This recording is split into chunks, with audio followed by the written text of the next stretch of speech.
just like blockchain, interoperability and the multi-chains, all over the blockchain platforms has been one of the major bone of contention for most of the platforms out there. Multi-chain, multi-chain.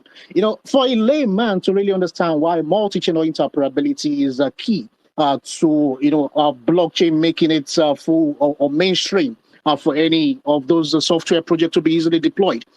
Think of the highlands. Let's take Tanzania, for instance.